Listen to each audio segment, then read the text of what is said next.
Hey everyone, welcome back to the channel. Still working on the Tall T here. This will probably be the last video of modifications and metal work that I'm doing on it.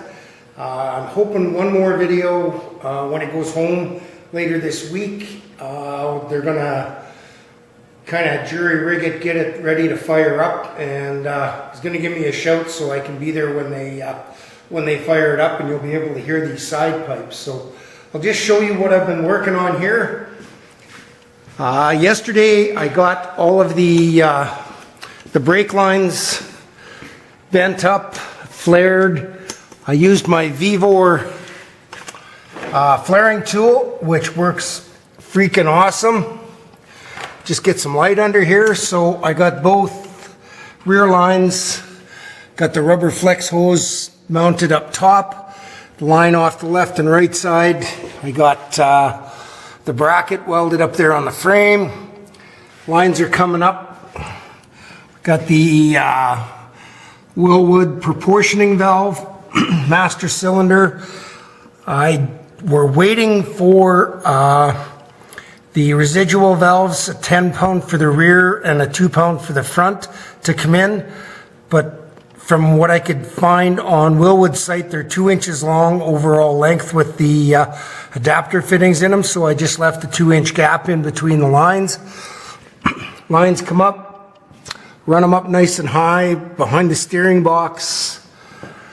I got the Y up there for the left and right on the front brakes, comes across and goes into the lines there. So the other thing that I'm working on, and you guys probably don't have to worry about this in the United States there, and maybe some places in Canada they don't either, but here in Saskatchewan you can't have an arm like this in single shear. It has to be in double shear to pass a safety. Double shear means that there's a piece of steel mounted or on each side of the mount, so that for this to break the bolt, it has to break it in 2 places. And the way this is set up right now, it's single shear. It could actually break the bolt there. It never would. These bolts are, I believe, 9/16.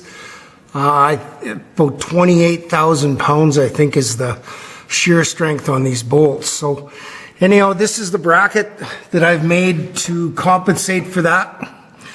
It's a piece of 16 gauge that I've bent around the bottom, put a tab here.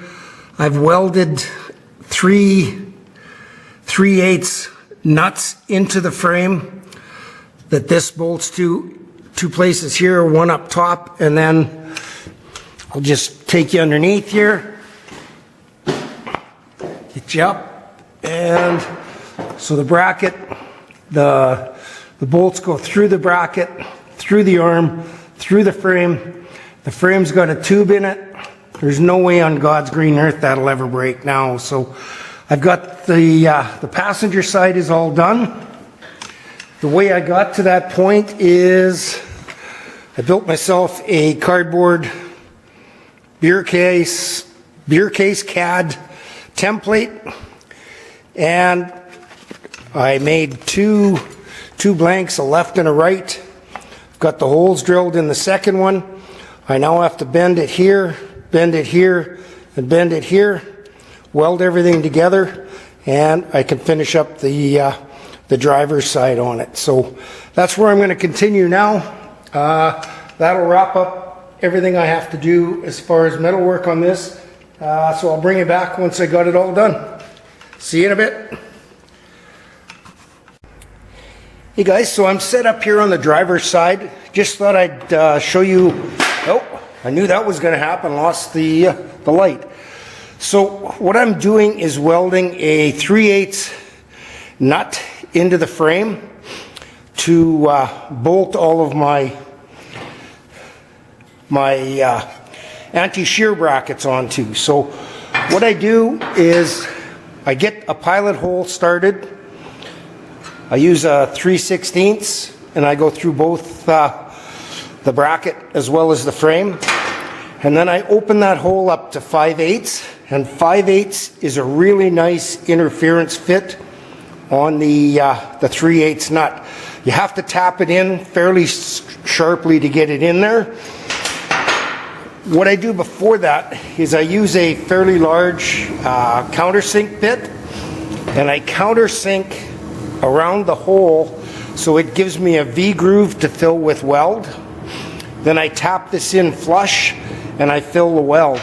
And when you weld, always weld with your wire feed pointing outwards, not towards the hole in the nut. And that way, if you happen to have a runoff on the wire, it doesn't go in and ball up your threads. So I've got this all done now. Just going to wipe it down, throw a little bit of paint on, and do the final assembly on these doubler plates here. Okay guys, so that wraps up the safety brackets on the front forelink for both sides, and also wraps up the last of my metalwork fabrication on this project. So as soon as I get a call from the owner, I'm thinking it's going home either today or tomorrow sometime before the snow hits again, and he'll get it ready to run. Give me a shout and I'll be there for the fire up so you get to hear how it sounds. So anyhow, thanks a bunch for following along. Hope you've enjoyed this series on the Model T, and we'll carry on with the next project, the front fenders from that 1938 Hudson 112. So anyhow guys, take care. We'll catch you on the next one.